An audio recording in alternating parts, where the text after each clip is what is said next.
Hello everyone. In the previous class, we learnt about the Greenspan method, using which we can find out the stress distribution around non-circular openings in elastic ground conditions.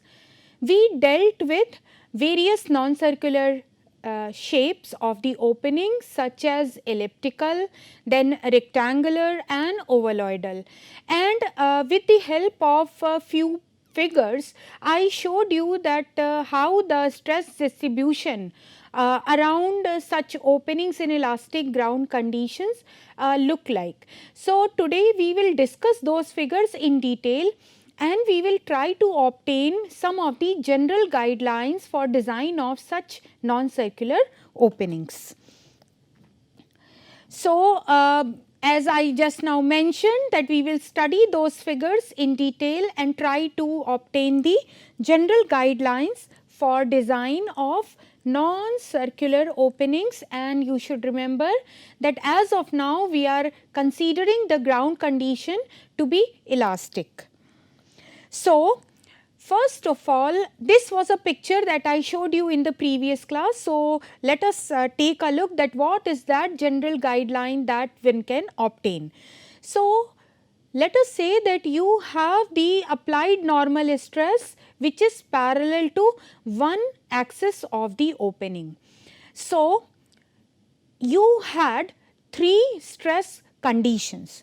First stress condition was defined by these equations or expressions. In that case, the load was applied only in x direction, that is Sx was not equal to 0 and Sy and Tsy, these were equal to 0.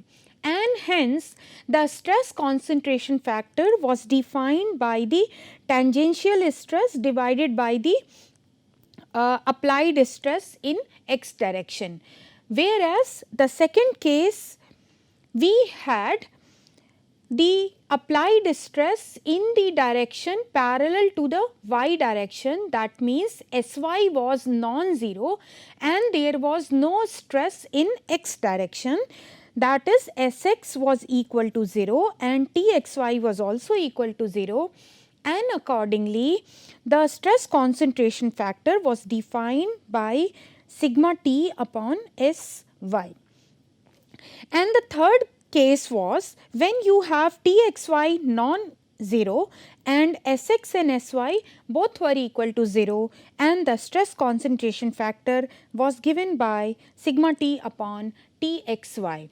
So, please remember that for all the cases that we are going to discuss or that I already showed you in the previous class, these three conditions, they are going to be same. That means the case 1 will deal with when you have the applied stress in x direction only. Case 2 when the loading is in y direction, and in case 3 when applied stresses in x and y direction they are equal to 0, but Txy is not equal to 0. So, here I have picked typically one shape, but these general guidelines are true for all the shapes. That is why we are calling these as general guidelines to be adopted for design. So, in case if you have the normal stress parallel to one axis of the opening, this means that either it can be case 1 or it can be case 2, it cannot be case 3. Then in that case the stress concentration at the end of the axis parallel to the applied stress is approximately minus 1.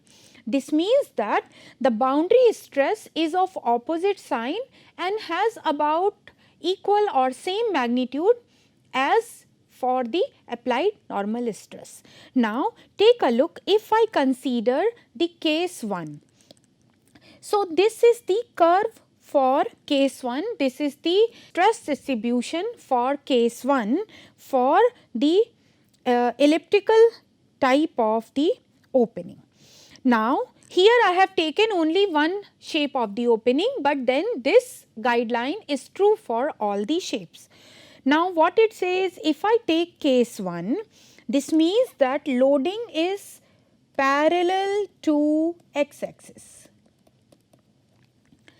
So what is this guideline tells me is that the stress concentration at the end of the axis parallel to the applied stress. So the stress is applied parallel to x axis.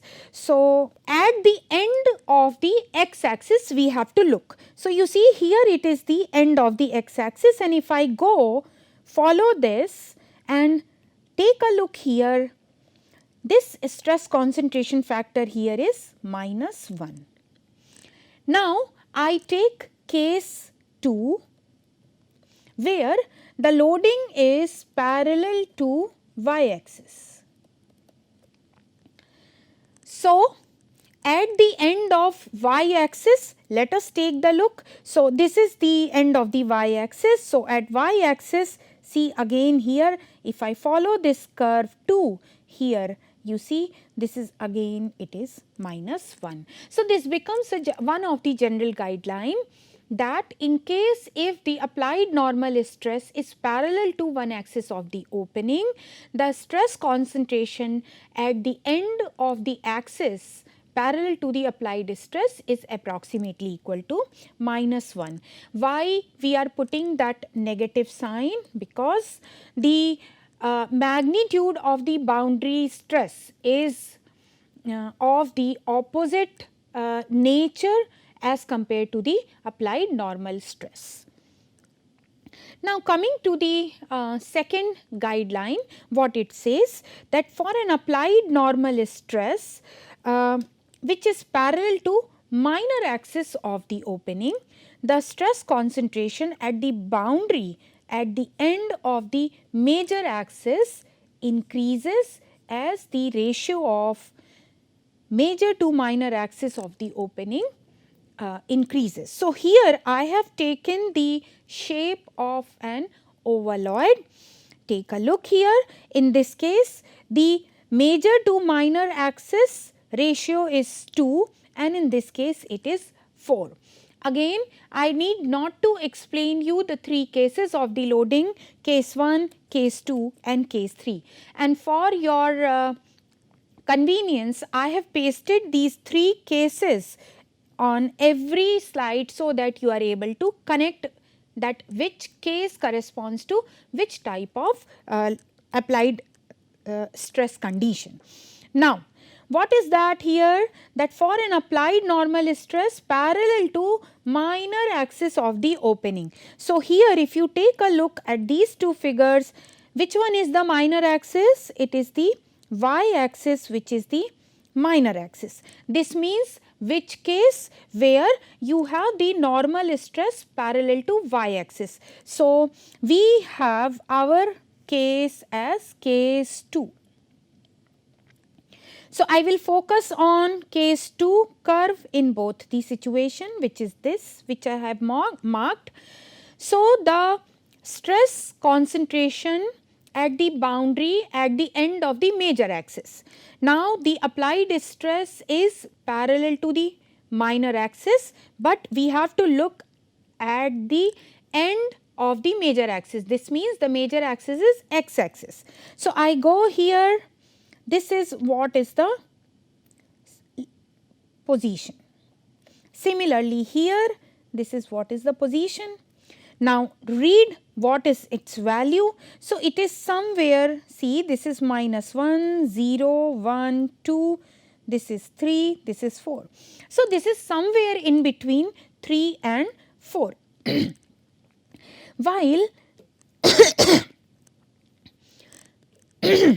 While when you have W naught by H naught equal to 4, that means major to minor axis ratio of the opening is increasing. Then in that case, what you have is, see this is -1, 0, 1, 2, 3, 4 and this is 5.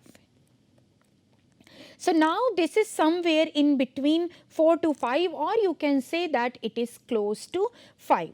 So this means that when this ratio W naught by H naught increases, Now here you have to compare for the same shape. It's not that one shape you take W naught by H naught to be equal to 2 and you take one shape, and for W naught by H naught equal to 4 you take another shape. No, it's the same shape, but only the difference is the ratio of major to minor axis of the opening. So as this W naught by H naught for a particular shape, it increases, the boundary stress at the end of major axis also increases. So please remember, this is what is the second general guideline for the design of non-circular opening in elastic ground condition. We come to the third case. So again here we have all the three loading condition 1, 2 and 3. Now in this case the applied normal stress is parallel to minor axis of the opening. So here you see which one is the minor axis? Here it is the y axis, that is the minor axis. So which condition that I have to focus on? It is the second one. The maximum boundary stress concentration at the end of the major axis of the opening. This means in our case it is going to be the x axis. It increases as the radius of curvature of the boundary at the end of the major axis reduces. So you see here what we have taken is two different shapes having W naught by H naught as same. So in this case what we have taken here, this is ovaloid and this is ellipse and this is ovaloidal shape. For both of these W naught upon H naught is equal to 2 here. Now in this case the loading is this second case, so we focus on this, and what it says that the boundary stress concentration at the end of the major axis. So I mark this point and I mark this point. Now please tell me in which case it is going to be the more radius of curvature. That is going to be in this case, because it is more flat. So you know that for a vertical plane, what is the radius of curvature? It is infinity. So here the radius of curvature is more in this case, and therefore you see the stress concentration, it is somewhere between 3 and 4. So 0, 1, 2, here it is 3 and 4. But then here it is 5, and therefore you can say that the maximum stress concentration at that location where it is the end of the major axis for ellipse is greater than for an ovaloid having the same major to minor axis ratio. Now if you take, let us say, W naught by H naught to be equal to 4 and again compare these two, you are going to get the similar observation. So that is how we frame the third general guideline for the design. Now coming to the fourth one, in case if you have the normal stress parallel to major axis of the opening. So take a look on this figure. So major axis is x axis, which is this one in both the cases, and here we are considering the ovaloidal shape. So what it says, according to this loading condition, our case is going to be the first case. So focus on this first one, this one and this one. The maximum boundary stress concentration at the end of minor axis of the opening. At the end of minor axis means at the end of the y axis. So here, so just mark this point and you mark this point.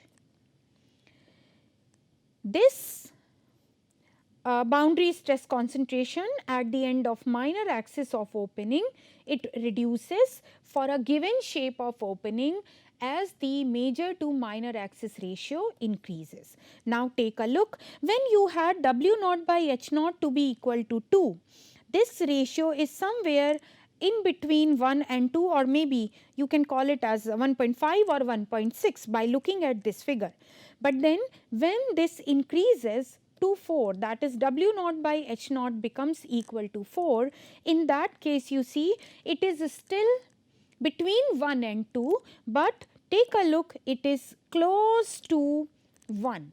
So when W naught by H naught ratio increases, this value of the stress concentration at the end of the minor axis of opening, it reduces. In case if you have the applied normal stress parallel to the major axis of the opening, and similar observation you will see for the other shape of the opening. Now, for an applied normal stress parallel to one axis of the opening. So, what all load conditions can be there? It can be either load case 1 or load case 2. So, let me take this as case 2 and then load case 1. These two cases, both the loading conditions, the maximum stress concentration does not necessarily appears at the end of the other axis of the opening if the smallest radius of curvature for the boundary of the opening occurs at a location other than at the end of major to minor axis. Please understand, take a look at this figure. This is the location where the radius of curvature is less as compared to this location or this location. So, you see, if you take a look either the first loading condition or the second loading condition, see, for the first loading condition, it is somewhere here that you are getting the maximum stress concentration, and for the second one it is somewhere here you are getting the kind of maximum stress concentration value. So, you see that these are not essentially occurring at the end of either of the axis, but these occur wherever you have the smallest radius of curvature for the boundary of the opening.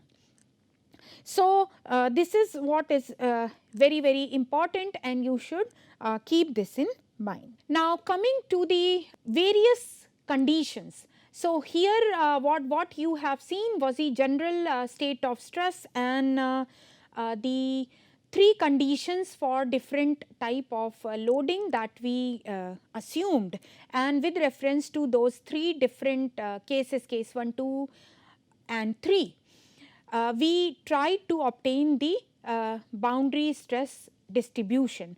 But then, to be more specific, can we have three types of the stress field?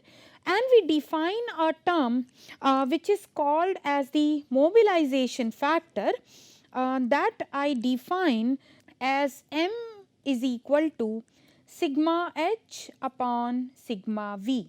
That means the horizontal stress divided by the vertical stress. Now, these three types of the stress fields, we represent them by M, and I assign three different values to this factor M, and accordingly I define respective three types of stress fields. So, let us say I have M equal to sigma H upon sigma V. This is equal to 0, 1 by 3 and 1. I am taking these three values for example. Now, in this case, what does this mean? That sigma H is equal to 0 and sigma V is acting. That means it is non-zero, not equal to 0. So, This in a sense we can say that it is uniaxial state of stress. So, this is by assigning the value 0 to this factor m, we can say that it is representing the uniaxial state of stress. Now, come to the second one. What does this mean? That sigma h equal to 1 by 3 of sigma v. This means sigma h and sigma v both are non-zero, and therefore, we call this as biaxial state of stress. And when you have m to be equal to 1, this means that sigma h equal to sigma v. See, this is coming from the definition of m. So, what happens in this case, that the horizontal and the vertical stresses, they are same or equal to each other. So, we can call this as the hydrostatic condition.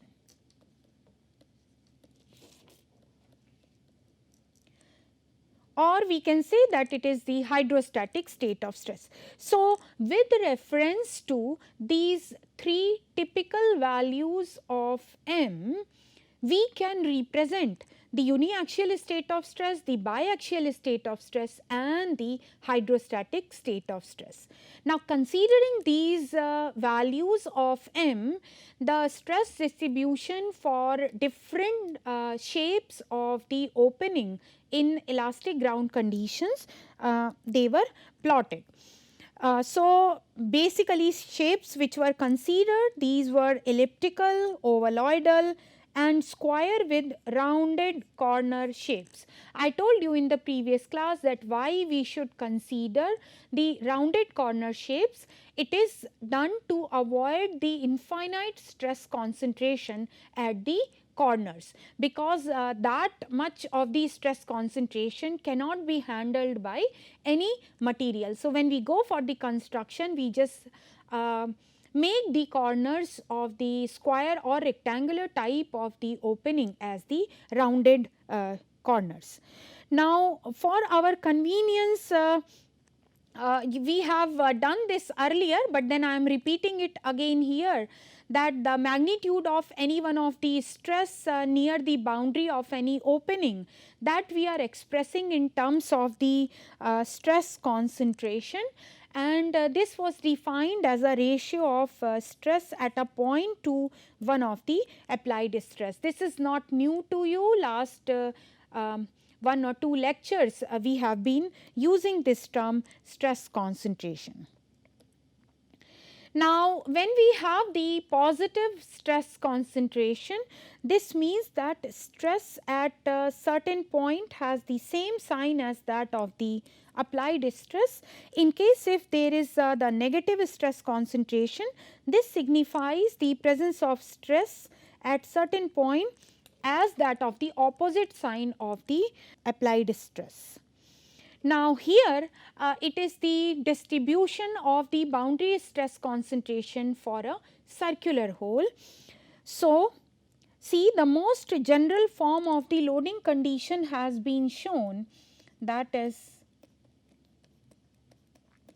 this is SV, and in the horizontal direction it has been expressed in terms of m, and this is going to be m times SV. So, now depending upon what value this m assumes, whether m is equal to 0 or 1 by 3 or 1, you will have the different type of the state of stress. You know that for m equal to 0, it is uniaxial, for 1 by 3 it is biaxial, and for 1 it is the hydrostatic state of stress. So, take a look here. This plot is for m equal to 0, this is for m equal to 1 by 3, and this is for m equal to 1. So, you see that here the variations are shown for the stress concentration, and these three curves, you can see these arrows 1, 2 and 3. These are, this is for m equal to 0, this is for m equal to 1 and this is for m equal to 1 by 3. These are for sigma theta upon SV. And these two, that is this one which is for m equal to 0 and this one which is for m equal to 1, they are for t by SV, that means Txy by SV. So likewise in this particular manner, with reference to theta which you are measuring in this direction, so you have the variation corresponding to different state of stress depending upon the value of m for the circular shape of the opening. Similar type of variation it is given here in case if you have the elliptical hole. So you can see that W naught by H naught has been varied from 0.25, then 0.5, then 2 to 4. So this is for 0.25, this is for 0.5, this is for 2 and this is for 4. And accordingly, you can see that the three plots are there for each of these corresponding to the various state of stress, whether uniaxial, biaxial or hydrostatic state of stress. Similar type of variation for ovoidal shape of the hole has been shown here.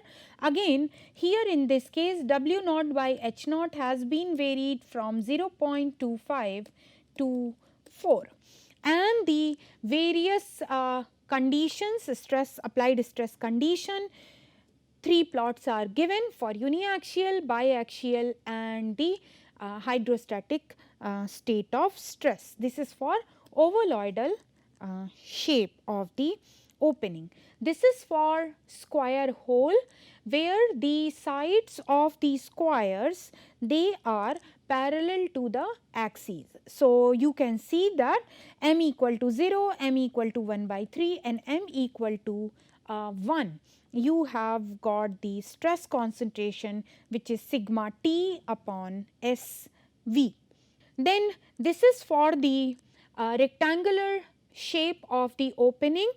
In this case, again W naught by H naught is equal to 0.25 for the first figure, this is 0.5, this is 1, and of course this will correspond to the case of the square because both the sides they are equal.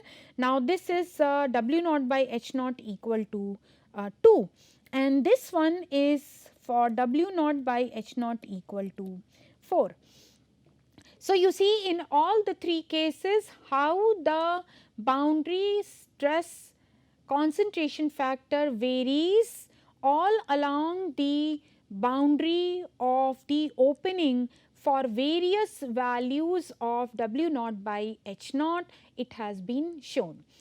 Now if we take the detailed look at all these figures as a combined way, what all things that we should take a note? We can take a note of the stress concentration factor at the end of horizontal axis, at the end of vertical axis, and also we can get the maximum stress concentration factor corresponding to any state of stress, whether it is uniaxial, biaxial or hydrostatic. So what we will do is that we will try to present the data in the tabular form where we will note down for a particular shape of the opening what all are the different values of W naught by H naught ratio that are being considered, and then what is the corresponding values of the stress concentration factor at the end of vertical axis at the end of horizontal axis and the maximum value of the stress concentration factor. So, today in this class we discussed about the general guidelines based upon the boundary stress concentration variation corresponding to elliptical, ovaloidal and the square shape of the opening, and there we saw that we had 5 or 6 general guideline for the design of non-circular opening in the elastic ground condition, and then in particular we took 3 state of stresses: uniaxial, biaxial and hydrostatic state of stresses, and I showed you how the variation of the boundary stresses for different shape of opening they look like. So, in the next class what we will do is we will take each of these state of stress individually, then we try to get the numerical values at the end of horizontal axis, vertical axis and the maximum value of the stress concentration factor, and based upon that we will again try to obtain some of the general guideline with reference to different shapes of the non-circular opening. Thank you very much.